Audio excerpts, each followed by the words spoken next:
Welcome to a brand new live stream with me, Adam Finer, on the Learn BI online channel. It's been a while since I've done a live stream, but I thought about time I got back in the saddle and had a chat with you guys. So I haven't really spoken to you for a while. And today's live stream, I kind of like thought about doing this about 1 o'clock this morning when I was tossing and turning in bed, not being able to get to sleep. And I thought, why not just do a live stream and loosely talk about some career advice and combine that with perhaps a dashboard build along. So welcome. If you've got any questions at all, questions or comments, please do put them in the comment section, and and let me know if my the volume is okay on the mic. So I've got a few slides that we'll go through, but if you add any questions or comments, then we'll sort of look at them as we go. And once I've done the few slides, then I've downloaded some data set from Kaggle. So we'll load that into Looker Studio, and we'll analyze it together and build a dashboard together. I hope that's okay. But let me know where you are coming from. I'd be interested to know where you're watching from today. And just let me know how you're going. Right then, so let's, career advice. So basically, I was going to talk about three things. Let's go back. Choices, expectations, and investment. I kind of break my advice down into these three different areas. And there are three different areas that you should, be thinking about. What your choices are you're going to make, the expectations you have, and the kind of investment that you're prepared to make in those choices. So we got someone from Mexico, Casa from Mozambique, and Chicago. Welcome, everyone. Great for you to be here today. Don't forget to any questions you have along the way, just put them in the comments, and I'll be sure to answer them. Watching from England, UK. Welcome, Linda. As you can tell, I'm originally from the UK as well. I was born in London, but now living in the south of France. Have been for about 13 years now. But yeah, originally from London. Oh, you're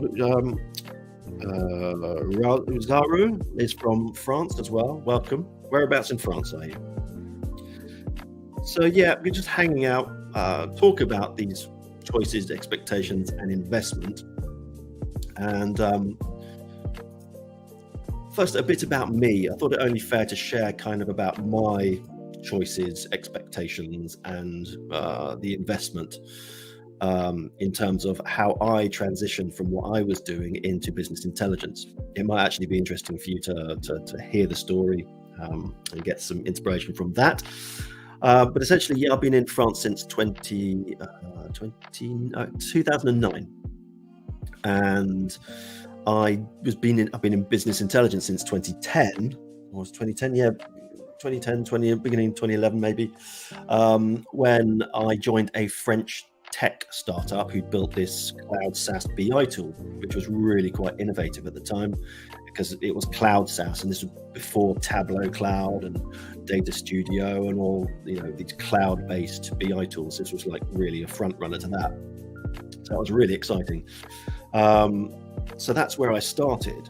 But before that, my journey to that, I had to make a few choices about where I was and what I wanted to do, and the expectations I had and the investment I was going to have to make to make these things happen. Because before that, I was working in London. I was working for the family business, which I had to go in because my dad got ill with Alzheimer's. So he couldn't really do the work anymore. And the work was data processing and analysis in market research. And it's not something I really wanted to go into. It wasn't really what I was interested in at that age, at that time, talking back in 2002, I think it was. It wasn't really what I wanted to do. But I felt kind of obligated to do that because my dad fell ill was kind of expected of me, even though a place had opened up. So I went into that and ran the company, the family business with my brother until 2009. But obviously, it wasn't what I wanted to do. I had desires to become a lawyer at some point as well, but it was kind of soul destroying because I'm quite a creative person. I sort of write and record music and perform music as well, and I like design and things like that. And the job itself was more like coding and creating loads and loads of cross tabulations.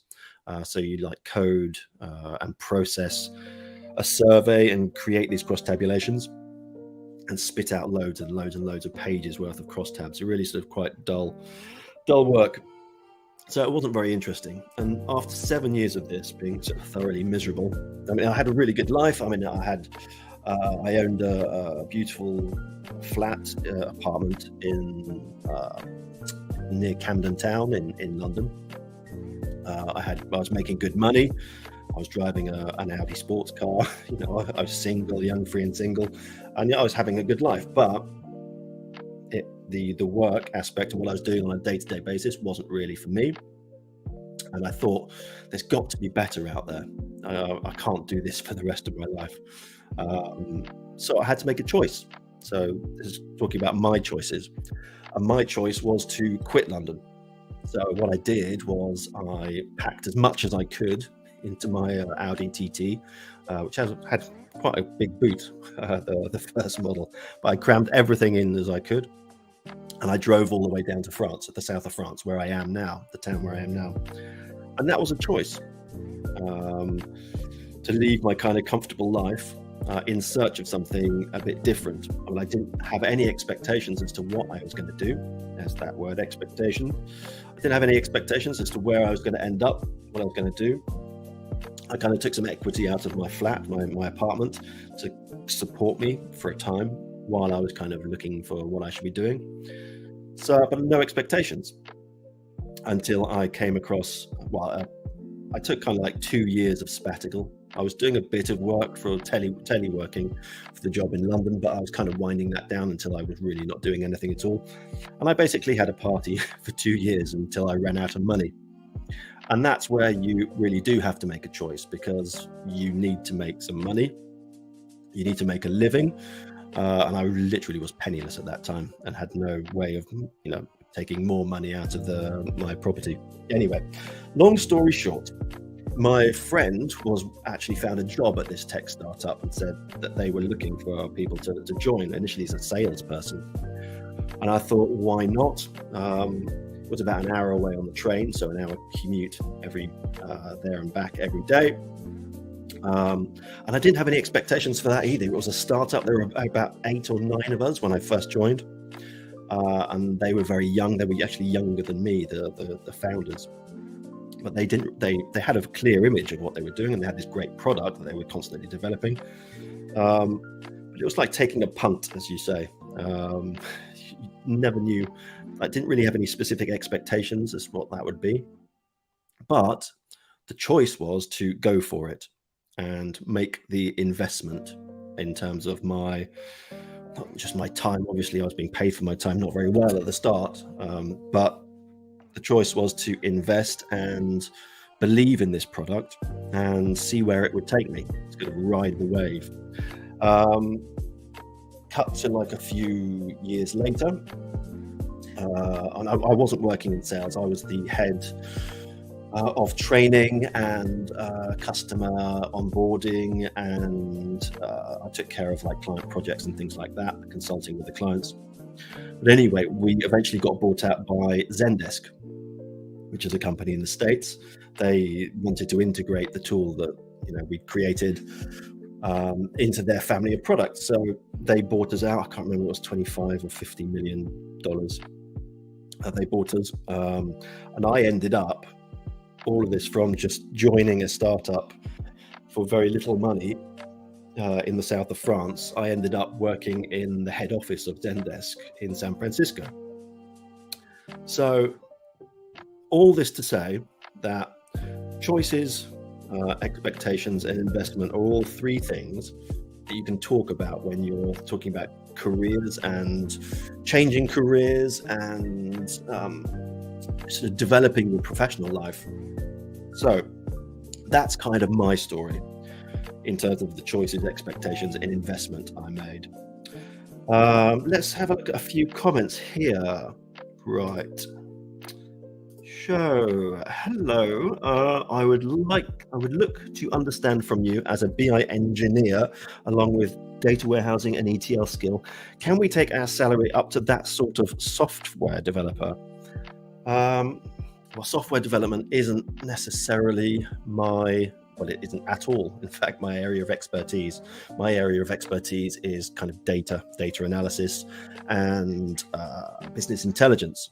But yeah, I mean, if those kind of skills, data warehousing and ETL skills, are ones that can be applied not just to business intelligence, but to any company that really has data that they need to be managed and managed.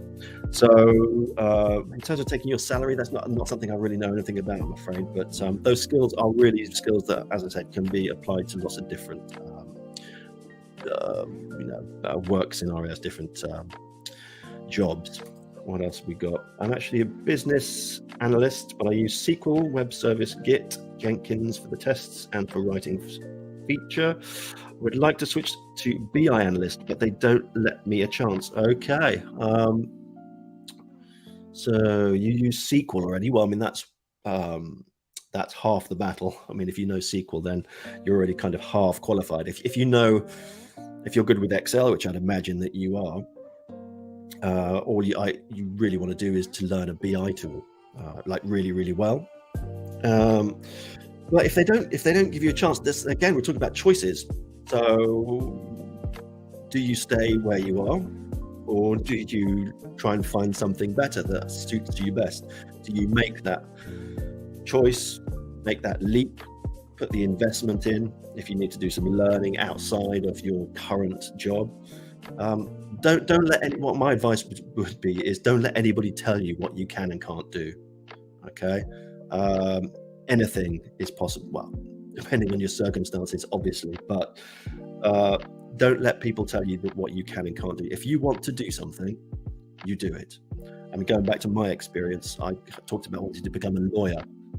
Well, actually, during the 7 years that I was working in London, I spent 6 of those getting a law degree.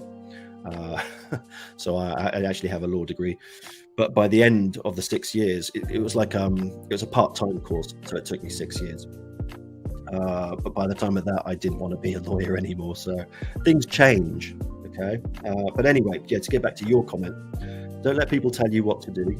Just because they won't let you have a chance. Well, try and develop outside of your current employment, and then apply for jobs somewhere else, and for a different company. Okay, let's have another one. How can I make project in BI to show? Okay, very good question. Well, my best advice, if you're on a budget, you can use any BI tool essentially, because you can build multiple different reports, projects within the same BI tool. But if you are on a budget, I would use Looker Studio.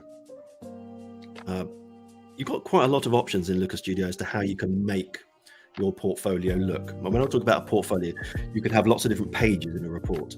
You can have one page which contains links, which links to other projects that you've got in your portfolio, but you can build the whole thing out in Looker Studio. So I'm actually doing a video in this week or next week, whereby I talk about 5 really good learning resources, and these learning resources will allow you to create some projects. We're probably going to look at a data set soon, which comes from a website, which is one of these resources. So find data and just go for it. Build it. You learn a BI tool like Looker Studio. It's free. You can load CSV data for free or SQL data for free, and just build out your portfolio from there. Okay. I need some example, please. Example of what? Of project in BI. Well, I mean, there's a video on my channel, which is a SQL project, data analyst SQL project, which is based on a kind of dummy client brief that I created for a fictional pizzeria. So go onto my channel and check out that. That's it's either split up into 3 videos, or I combine those 3 videos into one long video, which you can watch as well. But it goes through the different sections, different parts of the project, and how you can build it. So why not check that out? So NDZ says, what's your take on the difference between a data analyst and a BI analyst? Yes, well, actually, if we go to here, talking about choices, we'll get to this in a minute, but in this slide, I sort of covered that as well. But essentially, a BI analyst is a data analyst who deals exclusively with business data, pretty much exclusively with business data. And the end result of business intelligence is an interactive report, a dashboard. That is the end product of business intelligence. People will tell you otherwise, but no, that is the end product of business intelligence. It's the dashboard, because it's business intelligence comes from business data and intelligence gathering. And the way you gather intelligence is by monitoring your business performance through data. And the way you monitor business performance is to have interactive dashboards that are constantly updating. Okay, by doing sort of ad hoc one-off analysis, that's data analysis in my eyes. It's not business intelligence. So you kind of get the idea.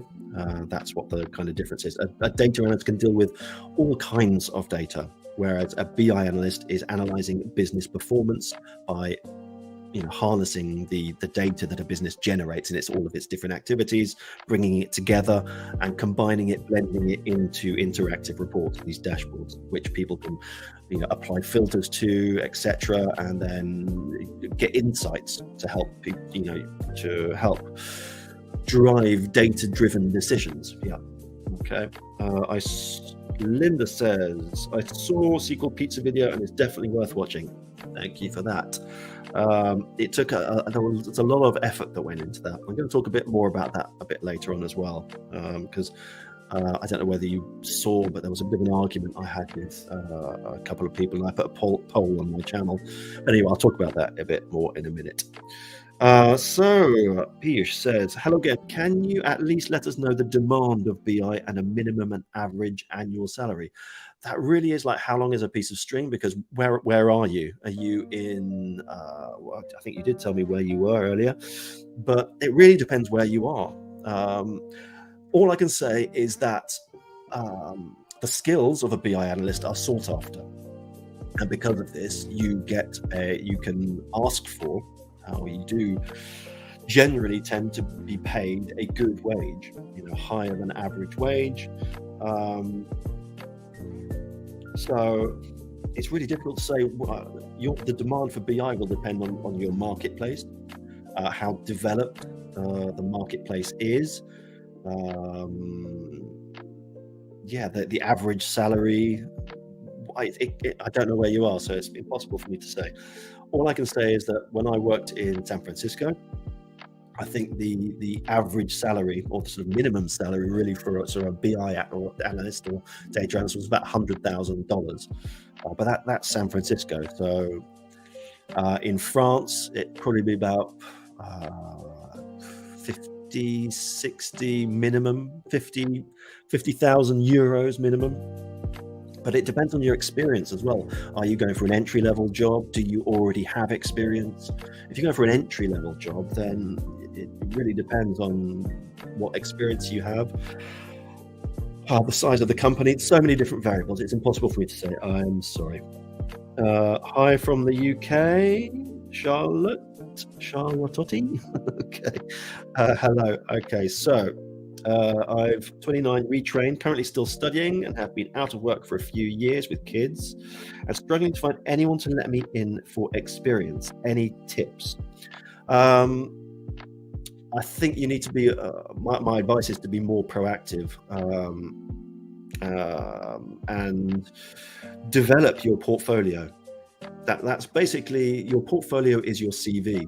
I mean, as it relates to the job that you want, if you're looking for a job in business intelligence or data analysis, your CV is basically your project portfolio, which should demonstrate the kind of data sources that you are able to work with, the quality of your work in terms of the presentation, etc., the insights that you can gain, the kind of technological expertise you have. Perhaps you had to create a data pipeline, etc. Anyway, all that to say that you need to develop your portfolio as much as you can, put as many projects in there as you can, spend as much time as you possibly can in developing that, because that's your calling card. That's something that you can, if you do it in Looker Studio, you can, it's just a link. You can put it in your bio for all of your social profiles, share it on your LinkedIn page, of course. Go on LinkedIn, share your projects, link to them. Excuse me. Yeah, just be proactive. Invest more time in developing your calling card, which is going to be your portfolio. Hopefully that helped. Okay, so you're from India. Okay, yeah, it's not a market I know, so it's not something I can really help with. Sorry, Dr. Weibal, will you suggest resources to learn BI tools? I have already subscribed to your course on Looker Studio on Udemy, which was excellent. Thank you very much for that sub. Excuse me. Well, actually, as I was just saying, I'm actually releasing a video in a few days' time, once the sponsorship has been sorted out. I've got a brand new sponsor for that, so really happy about that. But it's actually 5 awesome learning resources for data analysts and BI analysts. So maybe wait for that to come out, but no, I might as well just tell you what they are. So you've got Kaggle. Kaggle has loads and loads of free data sources you can download and practice with. You have learnsql.com, which if you're a student, you can get access for free to their Learning Basic SQL series. What else was there? There's Coursera. Coursera has the Google Analytics certification. Sorry, Google Data Analytics certification.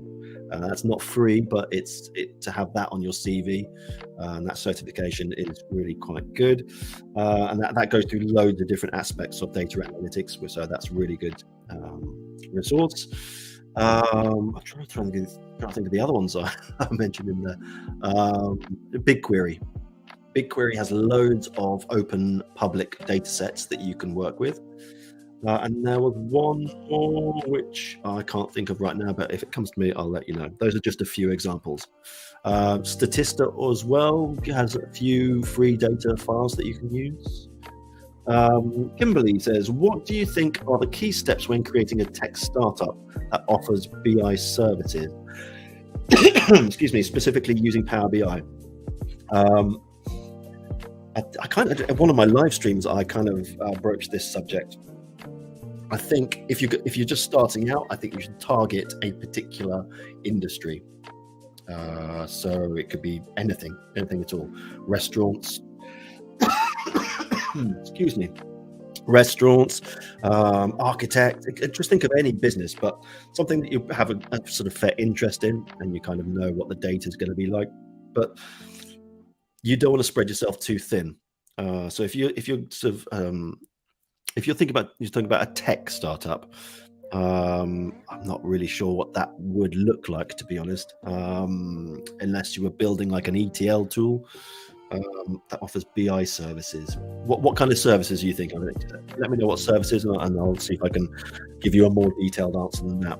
I'd say so. NDAs, prepping for a BI interview currently, and I'm not sure what I'm going to be tested on. It's been a while since I did any advanced SQL.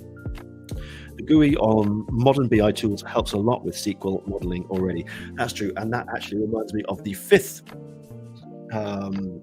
resource, which is called Strata Scratch. Strata as in the strata of the earth, and scratch as in scratching. Strata Scratch. If you sign up to that, it actually has it's a website basically for data analysts and data scientists where they have hundreds of practice SQL coding questions rather for SQL and Python. So go to stratastretch.com. There is free content. I think you get access to 50 free SQL and Python interview questions, and these are interview questions for like the FANG companies like Facebook, Amazon, Google, etc. So they're actual real interview questions from real interviews for these companies, and they come in different levels, so easy, medium, and hard. And with a free account, you get access to 50 of these with solutions, but you can still see all of the other questions. Okay, so but you don't get access to the solutions or any kind of hints to help you solve them. But definitely check that out. That is a really, really good resource that I've really just stumbled on quite recently. Okay, so I have a skill in Excel, SQL, and Power BI. How can I switch to BI fully? You're basically already there. So the main tools that you need for being an entry-level BI analyst are, in fact, Excel, SQL, and knowing a BI tool. And when I say knowing a BI tool, I mean actually really having used it extensively for different situations and different scenarios with different kinds of data sources, not just working with Excel and SQL. I'm talking about working with things like Google Analytics, things like that. But anyways, Excel, SQL, and a BI tool are the three kind of building blocks, the three foundational blocks of any kind of business intelligence analyst. So if you've got those, it's not really a question of switching. It's a question of building up your portfolio, creating projects for your portfolio, and just going for it. Like I said, don't let anyone tell you can't do something. If you want to switch to BI, build up your portfolio, and then plaster it everywhere. Apply for jobs, check out Strata Scratch, see what kind of interview questions there are. Practice. Invest your time and effort, and sometimes money if you need paid courses. But invest in honing these skills and getting to where you want to be.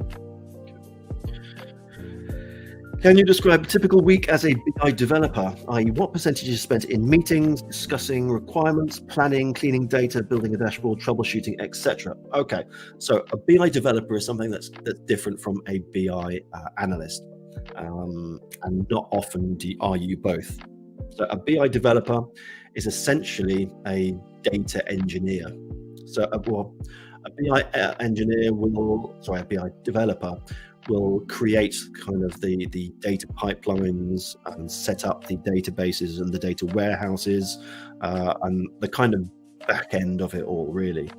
Whereas the data analyst is the person who connects to the data and analyzes it, fulfills the project brief, and creates the dashboards.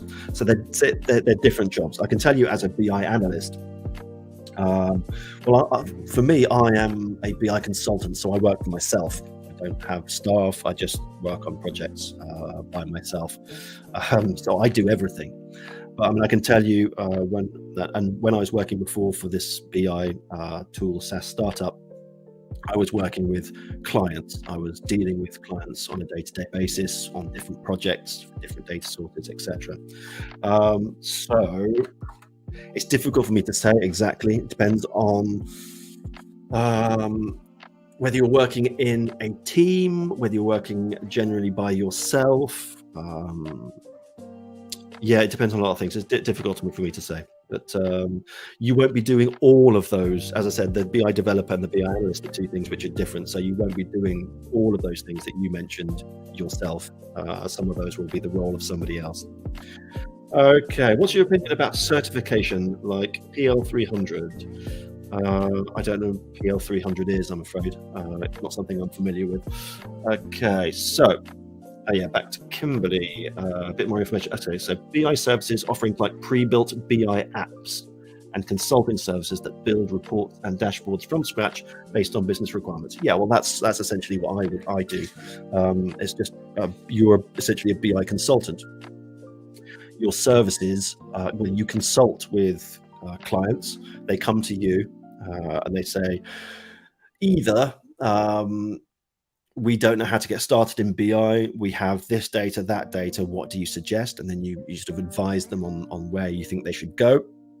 Or they come to you and say, well, we don't have the internal resources to build the dashboards ourselves or implement the BI ourselves. We don't have the internal resources. We're not going to hire somebody just to do this. So we'll externalize it, or what do you call it? Yeah, just hire somebody like myself who will take that job, that project, and implement it for them. BI apps, I'm not sure. Again, BI apps, it's difficult. I don't think there is any kind of BI app that would. No, I can't think of any sort of reasons for BI apps. We already have BI tools. I mean, those are the only other sort of area you might want to look at is data. So facilitating the transfer of data from different places, from one place to another, which are ETL tools. But again, I would just say, if you have the necessary requisite skills, then I would go for BI consulting. And I actually did another live stream where I went through the entire process that you would need, or what I would suggest, the way I would suggest you go about becoming a BI consultant if you have the requisite skills. So check out my channel, go into the live streams, or the lives tab, and it's there, and that will give you a lot more information. NDZ, I'm trying to break into a niche in BI. It's called SAP BI. Okay, essentially it's BI for a particular ERP system. Trying to create my first course. What marketing channels and practices should I leverage? So you're trying to create a course for SAP BI. SAP BI. Okay. Marketing channels. Well, LinkedIn. I mean, LinkedIn is a business networking platform, and your clients are going to be business clients, so LinkedIn. I'm not sure. Depends how much your course is going to be. Maybe put it on. I mean, I have a course on Udemy. You can. It depends whether you want somebody else to take care of the marketing for you, like Udemy, or whether you want to do it yourself. In which case, you get something like Kajabi or Thinkific, and then you create your website yourself and market it yourself. I think if it's your first course, I would go for Udemy or something like that. Unless you're hoping to ask for a lot of money for it, in which case. That kind of changes things a bit.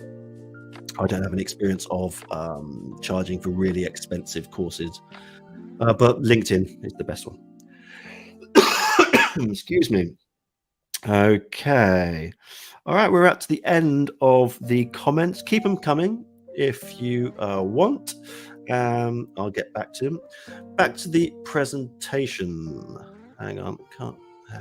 What's happened here? Let's add that again. Back to the presentation.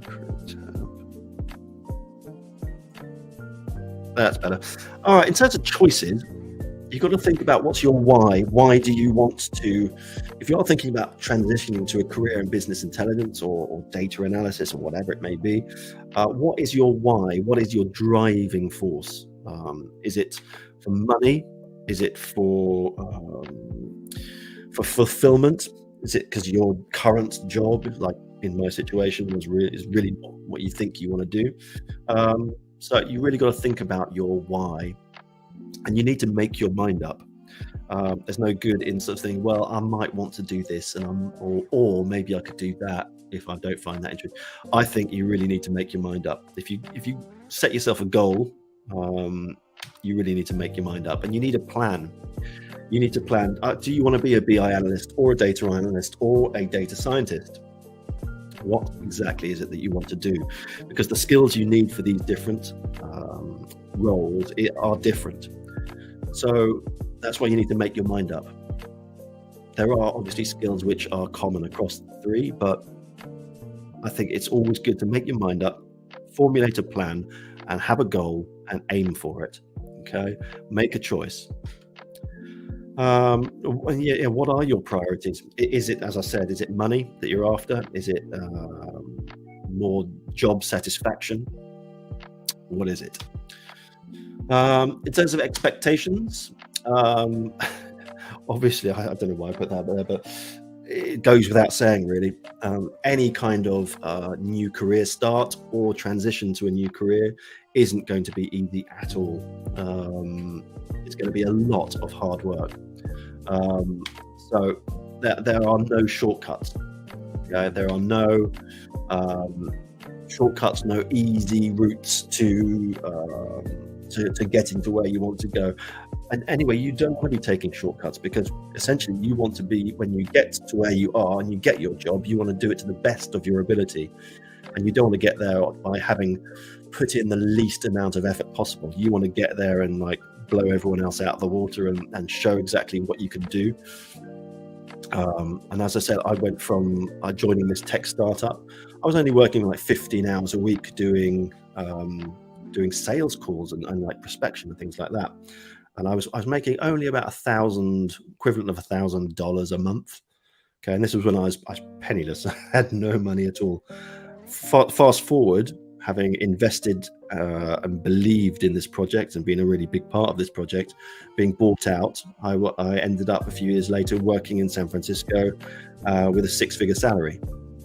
So while I was in San Francisco, the company I was working for, Zendesk, paid for my accommodation. All my meals were paid for. My travel was paid for.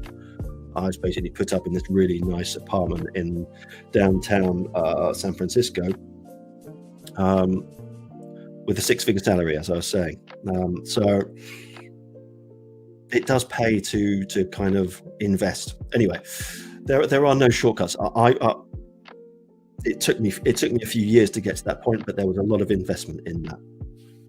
And this stop moaning thing, I said I was going to come onto this. I put a poll on my community page a few days back. I don't know whether you saw it or whether you voted, but I got a couple of comments on my videos. This is the sequel project videos, from people basically moaning, saying, I think it's misleading to call a YouTube video a step-by-step guide and not making it perfectly clear from the beginning that you have to pay for it to follow along.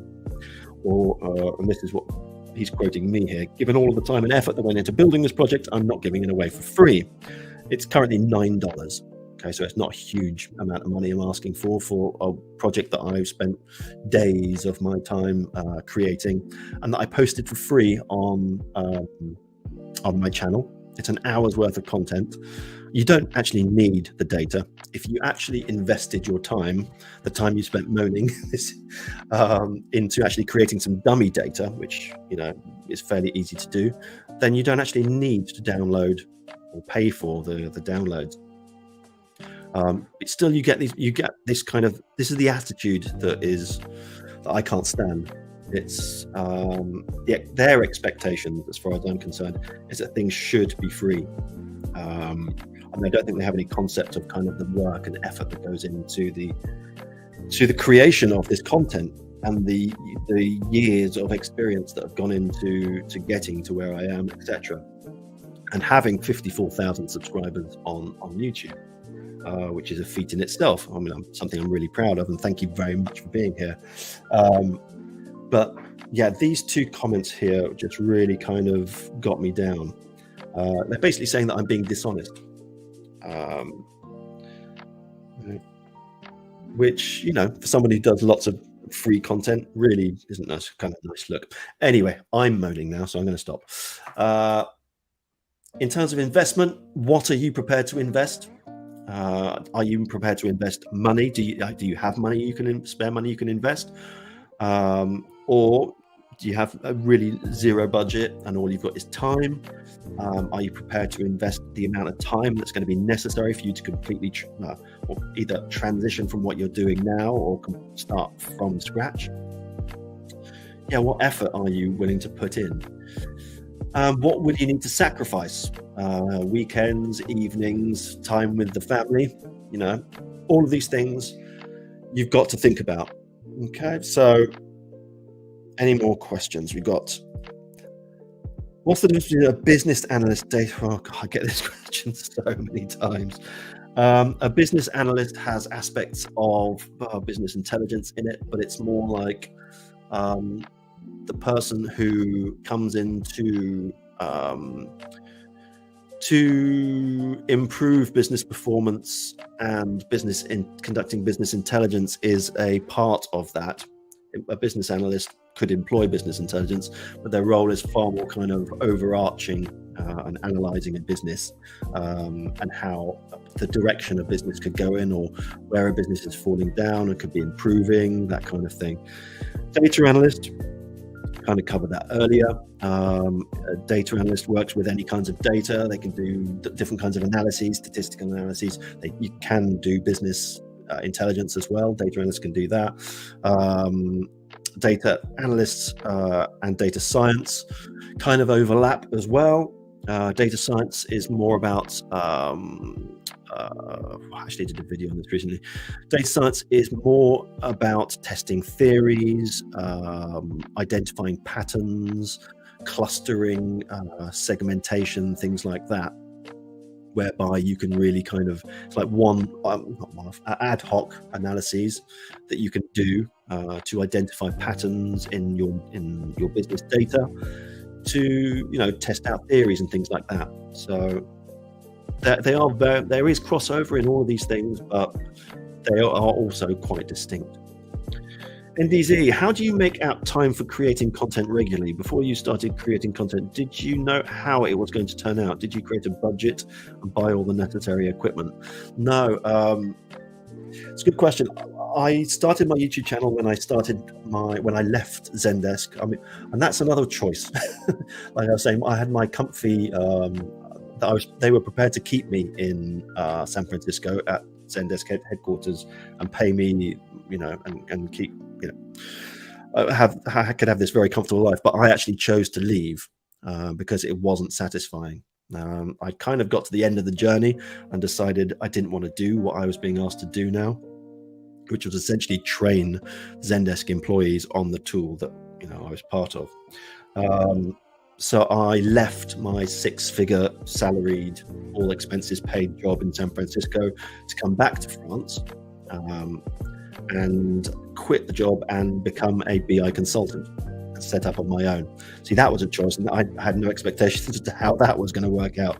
Obviously, had a kind of a plan.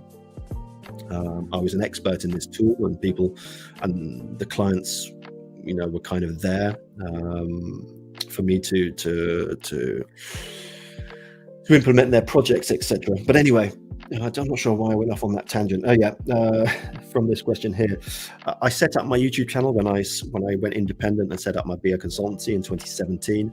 And really, the only thing I thought about in terms of YouTube was it would complement my. First of all, it would demonstrate my skills and my knowledge and my authority as a BI consultant, someone who worked in the industry for a few years, and then kind of being a portal for my BI consultancy. Except I didn't really know how YouTube worked back then, so I put a few videos onto my channel. I think there's about 5 videos, and there were crickets. Nobody watched them, no subscribers, anything like that. And then fast forward 2 years later, and one of my videos, "What is Business Intelligence?" started to pick up a few views, and they got to 500 subscribers. And I was like, wow, maybe I should reconsider this. So I did. I invested hours and hours, probably days and months of my time studying YouTube and figuring out how to create content people wanted to see, the equipment that I needed to do to create this content. That was kind of my plan.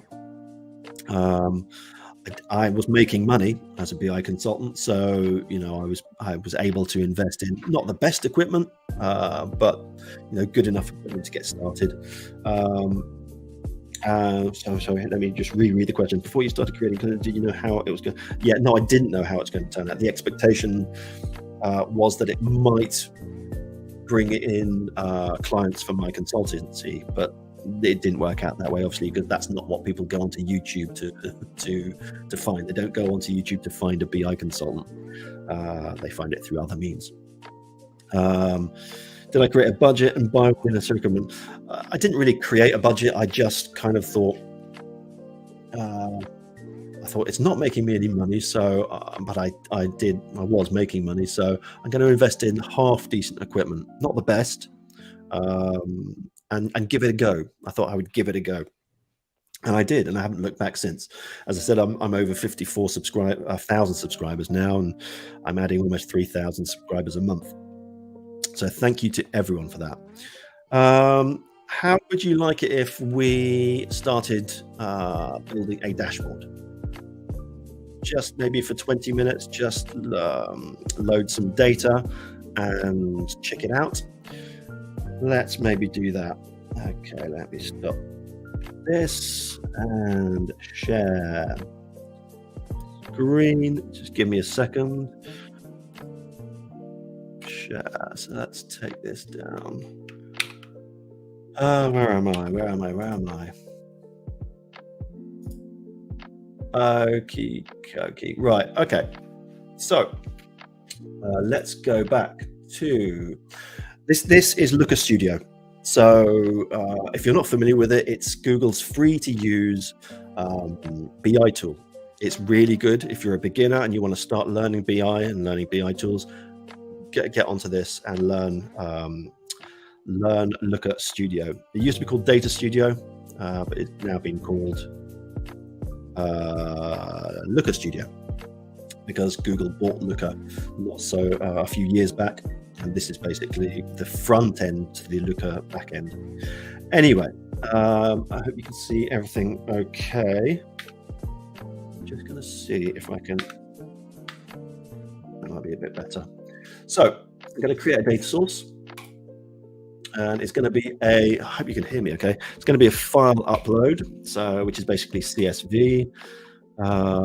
So let's click to upload a file. I basically found this data off Kaggle. Let me see if I can find it. Kaggle.com. Excuse me. These data sets here, you've got thousands of data sets that you can play around with. I went to data visualization and I downloaded the most subscribed 1,000 YouTube channels. Okay, so if you click on it, you get to see what the data's about. And then you get to see what columns you've got to play with. Compact, and you get kind of a snapshot of the data, and then you can download the data set from here, which is what I did. Here is the CSV file that I downloaded, and I just need to connect to that, which will bring up the data source schema. So these are the columns and the data type that's been recognized. Category is text, rank started, that's the year, we'll keep that as a number. Subscribers, video count, video views, and YouTube channel, that must be just the name, and a record count, that comes as standard. Let's just create a quick report. And then maybe you could tell me what you would like to know. Let's just delete that quick one. So here are our columns that we can use. Let's start with a few KPIs. So let's think total number of subscribers. Let's just bring that onto here. That's a lot. Let's do that as compact numbers, which will just bring it down. 21.6 billion subscribers over the 1,000 channels. I can actually rename this. I'll just call this total subs. Okay, what else could we have? Let me know if there's anything you want to see, if you want me to create a particular visualization. So what have we got? Let's do a category. Just drag that onto there. What have we got? I've got 19 different categories. A good way to see this, what metric should we use for this? Should we use video views, video count? Let's have video views. So these are all the video views per category. And the chart type that I would use for this, if it isn't a table, is I would probably use a tree map. Hang on, that's not the way to do it. Select it and chart and tree map. So what has the biggest? Music, then entertainment, people, and blogs. And this is where I live, in education. Let's do a few more KPIs. So what could we do? We could do hang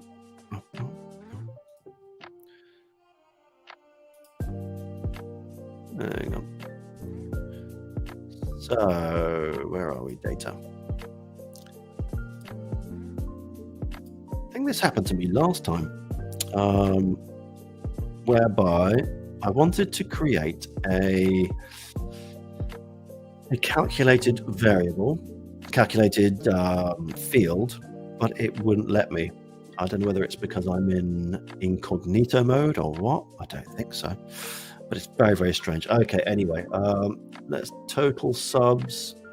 Let's just copy and paste that. And instead of sum, we'll have average. It's the average number of subs for the top 1,000 channels. And we'll call that average subs. Okay, what about video views? Let's bring that in here. Style, compact numbers again, 10 trillion views. God, I'd like to have 10 trillion views. What about average views? Let's do that as well. Keep that theme going. So again, average. We'll call this average views. Oops. Average views.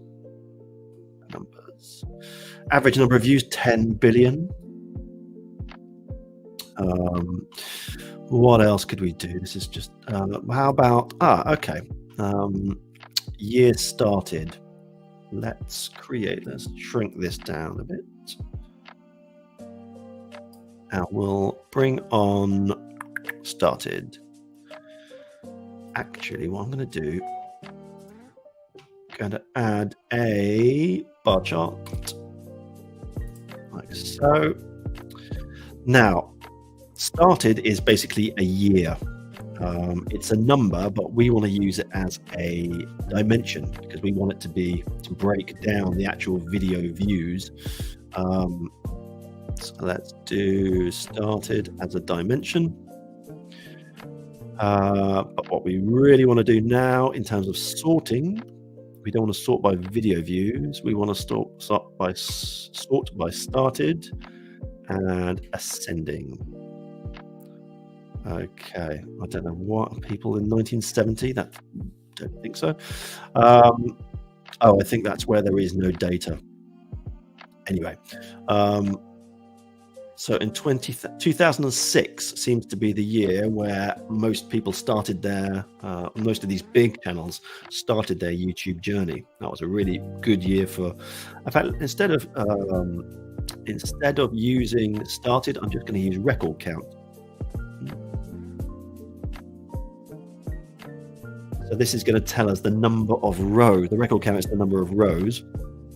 And because each row in the data set is a channel, there are 1,000 rows, it's going to tell us the number of channels that were created in the top 1,000, the year that they were created. So 2006 was a good one. But then you've got 2011, 2012, 2013. There's nothing after 2013. So kind of makes sense, I guess. You need a few years behind you to reach these kinds of heights. Let's do a bit of design on here. Just have a rectangle.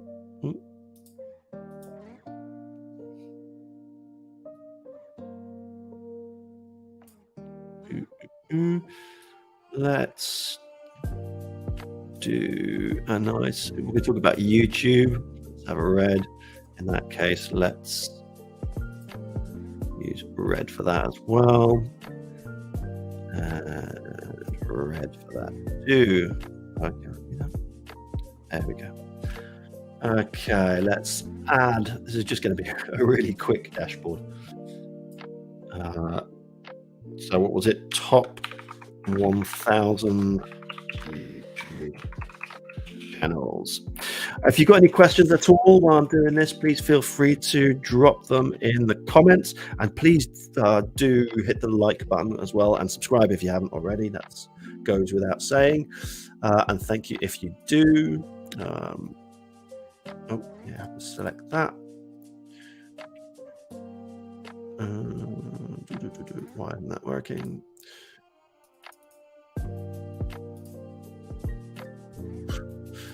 Okay. Weird. Anyway, let's have that. Let's actually make that a bit bigger.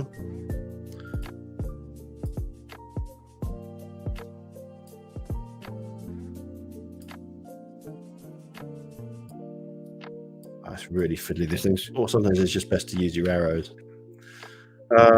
Okay. I'm just going to go back into here. Edit mode. There we go. That's what we're looking for. We're going to create some additional fields. So I would thought maybe something like views per video, average views per video, or average.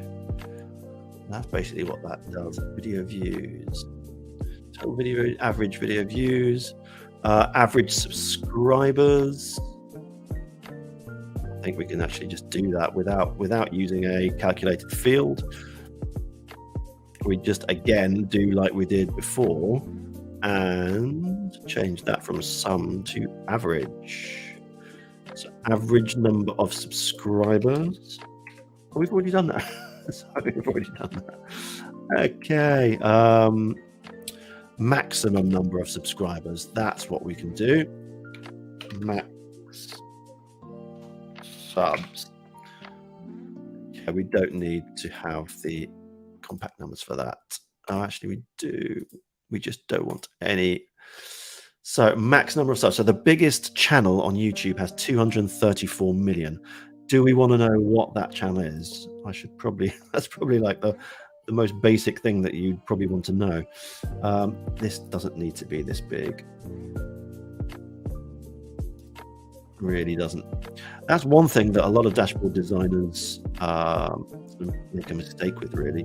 They tend to think that the different widgets, the different charts, etc., need to be really big, but they don't. They just need to be legible. The whole idea isn't to create a dashboard that looks really pretty, because that's just not what the end goal of a dashboard is. It's a dashboard because you're supposed to be able to read it at a glance really, really quickly. And the way to do that is to make it as clear as possible to read. So having loads of different colors, making things really, really big and other things small. It's not, you don't need to make things really, really big. You just need to make them legible. I need to remember. Anyway, what was I talking about?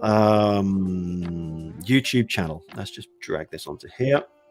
That's going to give us a table, a number of let's just create a table. So we'll start with subscribers, video count, video views.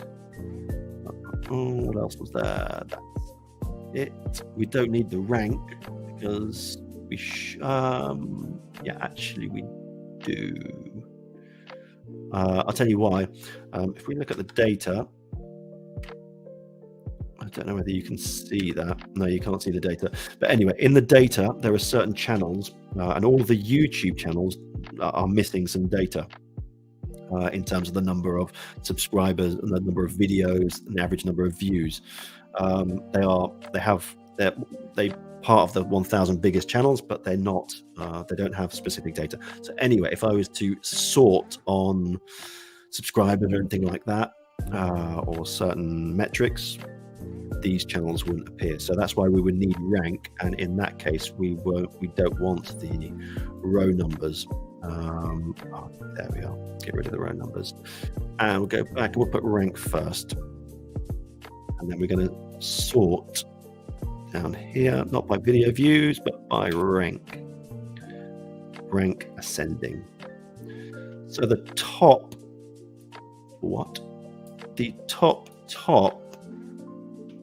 YouTube channel is called T Series.